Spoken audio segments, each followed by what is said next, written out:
सोचिए, एक खिलाड़ी जो इंटरनेशनल क्रिकेट में रनों की बारिश करता है, वही आईपीएल में बार बार फेल क्यों हो रहा है? क्या रोहित शर्मा अब सिर्फ नाम के हिटमैन रह गए हैं?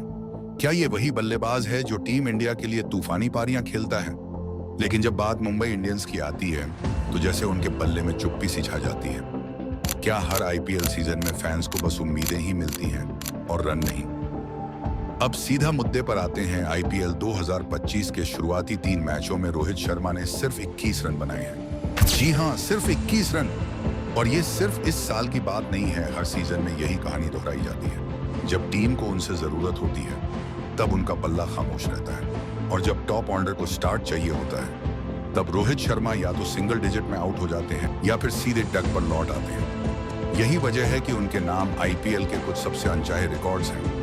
18 बार डक पर आउट होना, जो टूर्नामेंट का दूसरा सबसे खराब रिकॉर्ड है। सिर्फ ग्लेन मैक्सवेल उनसे आगे हैं और दिनेश कार्तिक उनके साथ इस शर्मनाक लिस्ट में बराबरी पर हैं। और सबसे चौंकाने वाला आंकड़ा 80 बार सिंगल डिजिट पर आउट होना, यानी 80 बार ऐसा हुआ जब रोहित शर्मा 10 रन तक भी नहीं पहुंच पाए। ये किसी भी दिग्गज बल्लेबाज के लिए एक बड़े सवाल की तरह है। अब जरा सोचिए, ये वही खिलाड़ी हैं जिन्होंने 2024 के T20 वर्ल्ड कप में आग उगल दी थी। सेमीफाइनल में ऑस्ट्रेलिया के खिलाफ 85 रन सिर्फ 47 गेंदों में, फिर फाइनल में इंग्लैंड के खिलाफ 64 रनों की तूफानी पारी, और पूरे टूर्नामेंट में टीम इंडिया को फ्रंट से लीड किया।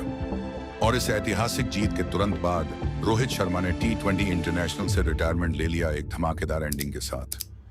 वो आखिरी T20 टूर्नामेंट था उनका, और ऐसा लगा कि उन्होंने अपनी पूरी जान झोंक दी हो। पिच पर जो आत्मविश्वास, जो कंट्रोल और जो क्लास दिखाई दी, वो आईपीएल में शायद सालों से गुम है।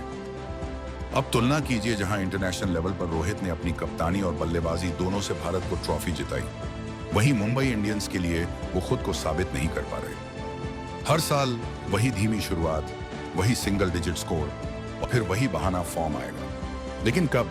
यही तो सवाल है। और बात सिर्फ रन की नहीं है, बात है माइंडसेट की, अप्रोच की। जब वो टीम इंडिया के लिए खेलते हैं, उनकी बॉडी लैंग्वेज अलग होती है। ज्यादा आत्मविश्वास, ज्यादा आक्रामकता, ज्यादा जिम्मेदारी। लेकिन आईपीएल में शायद कप्तानी छोड़ने के बावजूद मुंबई इंडियंस की सोच और उम्मीदों का बोझ आज भी उनके कंधों पर दिखता है।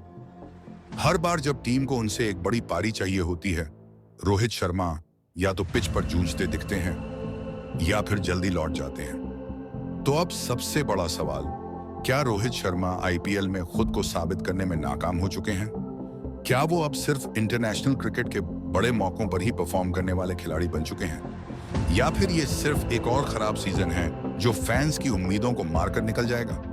क्योंकि एक बात तो साफ है, आईपीएल में उनका बल्ला अब भरोसेमंद नहीं रह गया। आंकड़े भी चीख चीख कर यही कह रहे हैं। 80 बार सिंगल डिजिट, 18 बार डक, और 2025 में अब तक सिर्फ 21 रन। अब देखने वाली बात बस ये है, क्या रोहित शर्मा फिर से आईपीएल में गरजेंगे, या अब हमें मान लेना चाहिए कि हिटमैन सिर्फ टीम इंडिया की जर्सी में ही असली है और मुंबई इंडियंस के लिए वो अब बीते जमाने की बात है?